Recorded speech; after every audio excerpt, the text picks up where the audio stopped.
So I'll get to one in a second. Obviously, Ohio State travels to Washington this weekend. Your boy, what is it, Damon Williams Jr. Yep. Um, what is he, 5'9"? I mean, he's got to be Yeah. little quarterback, but fast as can be. Ohio State's had some time to prep. Like, it's going to come down to, like, can we protect Sayan? Like, Ohio State has the better roster. I don't think there's any doubt. But Washington's got 22 straight home victories. Like, that's not by accident. You know what I mean? Like, again, super biased. Looking forward to that game.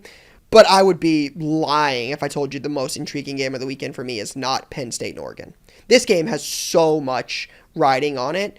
Penn State has one of the more talented 1A, like one of the top three rosters in the country. One of the top three rosters in the country. Playmakers all over, a leader and a veteran at quarterback. Whiteout at home. When a team like Oregon comes to town, Dante Moore is balling. Like you said, Dan Lanning's one of those guys that just he gets his team going, man. Like he can get his team up for any game. Like he's a fun coach. Like you can see why players like playing for him. Like Oregon's got some dogs and coming all the way to the East Coast to play in what I would tell you is the hardest environment in college football. The whiteout at Penn State, 110,000 people.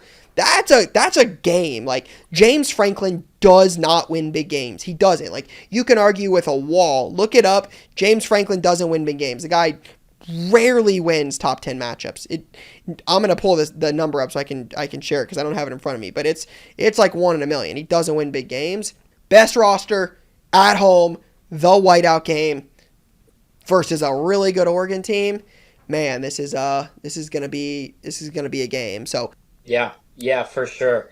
That it's got big quarterback implications, and the crazy thing about Penn State too, like they didn't play a Power Four team starting the season, so this is like you're diving right into Oregon here. So I'm a little nervous about that, and there's some Drew Aller quarterback rating and PFF grades are mediocre at best against those three not so great teams. So I am curious just to see how they come out and what that game looks like. and And mind you, this is a team that, in all seriousness, should have played for a national title. This team should have. Yeah, This team should have beat Notre Dame. If Drew Aller doesn't throw some of the worst passes I've ever seen, Penn State's playing Ohio State for a national title. They might have won. They could have been playing for a national title. Instead, they don't. A lot of guys come back. Preseason, what? I think they were preseason 2 at home whiteout game. Yeah, this is going to be a big game. James Franklin, big game for old James. So we'll see.